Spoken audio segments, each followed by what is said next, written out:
सुप्रभात बच्चों, आज हम पद परिचय पढ़ेंगे। तो पद परिचय क्या होता है ना।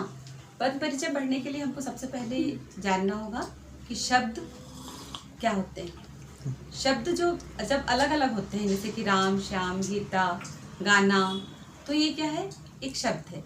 लेकिन जब हम किसी वाक्य में जब कोई शब्द आता है वो पद कहलाता है। तो वाक्य में जब हम किसी शब्द को समझने की कोशिश करते हैं, उसका व्याकरणिक परिचय देते हैं, तो वो शब्दबोध या पद परिचय कहलाता है।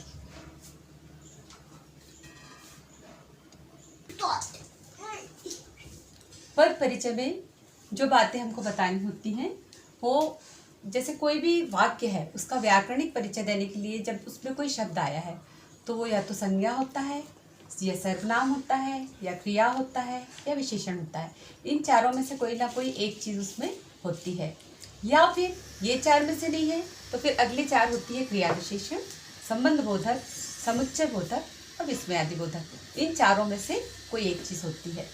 तो पहली बात तो ये होती है कि यदि मान लीजिए वो संज्ञा या सर्वनाम है, या क्रिया है, या विशेषण है, इन चारों में से यदि कोई एक चीज़ है वो पद, तो उसके संग हमको लिंग, वचन, कारक और काल आदि भी बताना होता है। जबकि इन चारों के संग हमको लिंग, वचन और काल नहीं बताना पड़ता। अब सबसे मुख्य बात जो होती है वो ये है कि संज्ञा किसे कहते हैं। तो किसी व्यक्ति, वस्तु, स्थान या भाव के नाम को हम संज्ञा कहते हैं।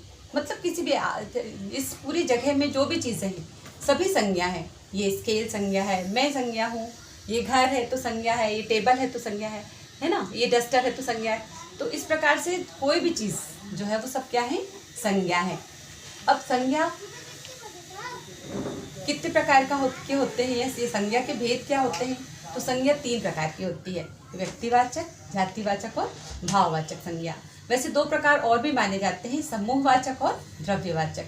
तो पहले हम बात करें कि हम कैसे पहचानेंगे कि संज्ञा जातिवाचक है, कि व्यक्तिवाचक है, कि भाववाचक है, कि समूहवाचक है, कि द्रव्यवाचक है। तो इसको पहचानने के लिए यदि हम एक वाक्य देखें कि राम खाना खाता है, तो राम, यदि हमसे कहा गया कि राम का पद परिचय दीजिए, तो राम क्या है, एक व्यक्ति है। तो मैं ये कहना चाहूँगी कि किसी भी नाम को यदि हम देखा जाए, कोई भी चीज़ का नाम है यदि, तो वो व्यक्तिवाचक संज्ञा होती है। ठीक है, भले हम बोल दें किसी शहर का नाम जबलपुर, इंदौर, भोपाल, तो वो भी व्यक्तिवाचक संज्ञा है। यदि हम बोले हिमालय तो वो भी व्यक्तिवाचक संज्ञा है। यदि हम बोले पृथ्वी तो वह भी व्यक्तिवाचक संज्ञा है। सीता, गीता, रमेश, ये भी व्यक्तिवाचक संज्ञा है। लेकिन जब हम बोले मनुष्य, या हम बोले घोड़ा, या हम बोले हाथी, तो वो क्या हो जाएगी, जातिवाचक, क्योंकि वो एक पूरी जाति का बोध करा रही है। स्त्री तो वो भी एक जाति का बोध करा रही है। लेकिन हम बोले यदि सीता तो हो जाएगी व्यक्तिवाचक संज्ञा। ठीक है, तो हम व्यक्तिवाचक और जातिवाचक में डिफरेंस समझ चुके हैं और पहचानना भी समझ चुके हैं कि हम कैसे पहचानेंगे कि पद में जो संज्ञा आई है वो व्यक्तिवाचक है या जातिवाचक है। ठीक है, मतलब व्यक्तिवाचक जो संज्ञा होती है वो किसी एक का ही बोध कराती है, जबकि जातिवाचक संज्ञा जो होती है वो पूरी जाति का बोध कराती है। जैसे अगर हमने कहा हाथी, तो हाथी जो है वो एक पूरी जाति का बोध कराता है ना, मतलब समूह को दर्शाता है, जबकि व्यक्ति किसी एक पर्सन को दर्शाता है। अब यदि हमने कहा कि ऐरावत, तो आप सभी जानते हैं कि ऐरावत जो है ये लक्ष्मी जी की सवारी है। ऐरावत हाथी जो है, तो ये ऐरावत यदि हाथी का नाम बता दिया गया तो ये क्या होगा, व्यक्तिवाचक संज्ञा। तो आपका डाउट मेरे ख्याल से क्लियर हो गया होगा कि कब हम व्यक्तिवाचक संज्ञा कहेंगे और कब हम जातिवाचक संज्ञा कहेंगे। अब तीसरा प्रकार है भाववाचक संज्ञा। तो जैसे दया, करुणा, घृणा, ईमानदारी, सच्चाई, या हम कहें कि बुढ़ापा, बचपन, ये सारे जो कि भाव दर्शाते हैं, ये सभी काय में आ जाते हैं, भाववाचक संज्ञा। इसको मेरे ख्याल से आप सभी इजीली पहचान लेंगे। इसके बाद है समूहवाचक संज्ञा। जैसे मान लीजिए कोई सभा है, या मान लीजिए हमारी कक्षा है जैसे, तो यहाँ पे बहुत सारे, मैं किसी अलग से पर्टिकुलर किसी बच्चे की बात नहीं कर रही हूँ, और मैं कहूँ कि कक्षा आप ये कार्य कीजिए, तो यहाँ पे मैं पूरे समूह को संबोधित कर रही हूँ। और ऐसे समय पे ये कैसी संज्ञा कहलाएगी, समूहवाचक संज्ञा। इसके अलावा एक और संज्ञा होती है द्रव्यवाचक संज्ञा। तो जो द्रव्यवाचक संज्ञा, मान लीजिए ये स्केल है, ये काहे का है, प्लास्टिक का है। ठीक है, यदि आपने अंगूठी रिंग पहने हुए हैं तो वो भी काहे की है, किसी धातु की है। तो कोई भी धातु है ना, जैसे मान लीजिए किसी पतीले की बात हो रही है या किसी कुकर की बात हो रही है, जो चीज़ें हमारी काय से बनी हुई है, धातुओं से बनी हुई है, वो सभी काय में आएंगी। सोना चांदी आदि की बात यदि वाक्य में आती है और उसके बारे में पद परिचय पूछा जाता है तो वह द्रव्यवाचक संज्ञा कहलाएगी। ठीक है, आगे हम पढ़ेंगे सर्वनाम। तो सर्वनाम के 6 प्रकार होते हैं। सर्वनाम किसे कहते हैं? तो संज्ञा के स्थान पे प्रयुक्त होने वाले शब्द क्या कहलाते हैं? सर्वनाम कहलाते हैं। पहला है पुरुषवाचक सर्वनाम, दूसरा है निश्चयवाचक सर्वनाम, तीसरा है अनिश्चयवाचक सर्वनाम। ये प्रकार हमें याद भी होने चाहिए। यदि हमें ये प्रकार याद नहीं होंगे तो हम पहचान नहीं पाएंगे कि वाक्य में कौन से प्रकार का सर्वनाम है।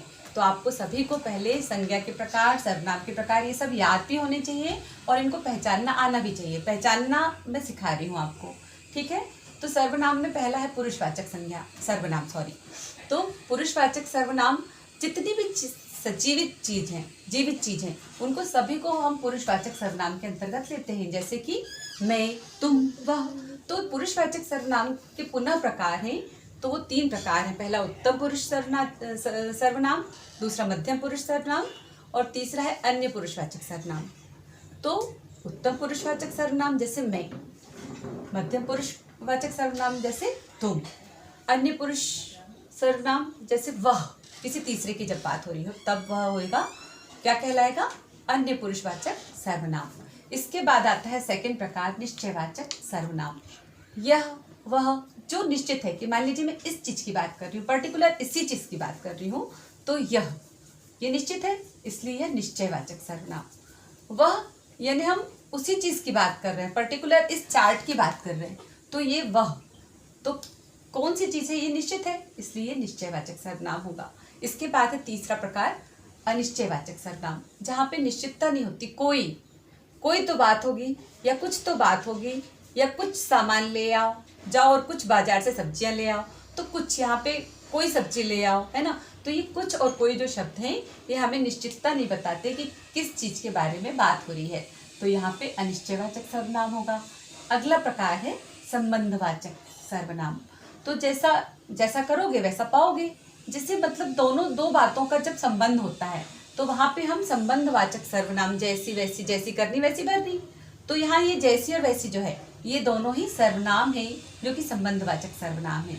इसके बाद अगला प्रकार आता है प्रश्नवाचक सर्वनाम। आपने सुना होगा क्या, क्यों, कहाँ, कौन, ये सारे शब्द जो है ये प्रश्न क्रिएट करते हैं और जिनसे प्रश्न बनता है वो सभी शब्द, ऐसे सभी सर्वनाम प्रश्नवाचक सर्वनाम कहलाते हैं।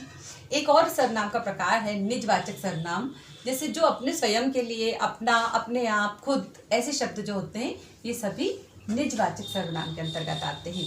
इसके बाद हम देखेंगे कि मान लीजिए एक वाक्य दिया हुआ है, मैं तुमसे कुछ पूछूंगा। यहाँ पे मुझे मैं का कहा गया है कि आप पद परिचय दीजिए। तो मैं क्या है, आपको अभी मैंने समझाया था, पुरुषवाचक, वो भी उत्तम पुरुषवाचक सर्वनाम है।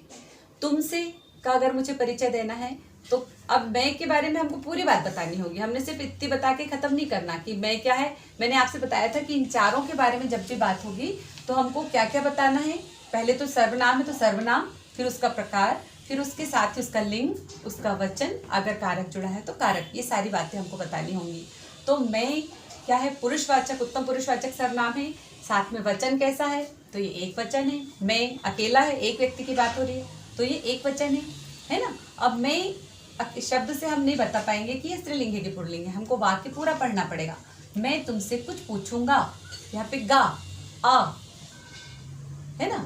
अगर ई होता तो वो स्त्रीलिंग होता। तो हम जब पूरा वाक्य देखते हैं और अंत में जो हमको आ, ई जो दिखाई देता है, उससे ही हम क्लियर हो पाता है हमको कि ये पुल्लिंग है या स्त्रीलिंग। तो अगर गा है, आ है, तो वो पुल्लिंग है, ठीक है। इसके बाद हम देखेंगे कि ये सर्वनाम जो है ये कर्ता कारक है, क्योंकि ये किसी से कुछ पूछने वाला है ना, मतलब कर्ता यही है, तो ये कर्ता कारक कहलाएगा, ठीक है। आगे है तुमसे। तुमसे के नीचे भी अंडरलाइन है, यानी हमको तुमसे का भी क्या देना है, पद परिचय देना है। तो तुमसे क्या है, एक पुरुषवाचक, मध्यम पुरुषवाचक सर्वनाम है और ये स्त्रीलिंग या पुल्लिंग दोनों ही हो सकता है। और तुमसे से लगा हुआ है, यानी हमको पहले तो विभक्ति या कारक जो होते हैं, है ना, या परसर्ग, ये तीनों एक ही चीज़ है। आप लोग कभी कंफ्यूज ना हो। तो परसर्ग जो होते हैं ये हमको अच्छी तरह से याद होने चाहिए कारक। कर्ता ने, मतलब यदि किसी चीज में ने लगा हुआ है ना, कर्ता के संग ने लगा है तो हम समझ जाएंगे कर्ता कारक है। अगर किसी चीज के संग को लगा हुआ है तो हम क्या समझ जाएंगे कि ये कर्म कारक है। किसी शब्द के संग यदि से लगा हुआ है, यहाँ पे से लगा हुआ है ना, आपने देखे यहाँ पर तुमसे का परिचय देना है तो ये करण कारक है, क्योंकि यहाँ से लगा हुआ है। ये देखिए करण कारक का चिन्ह है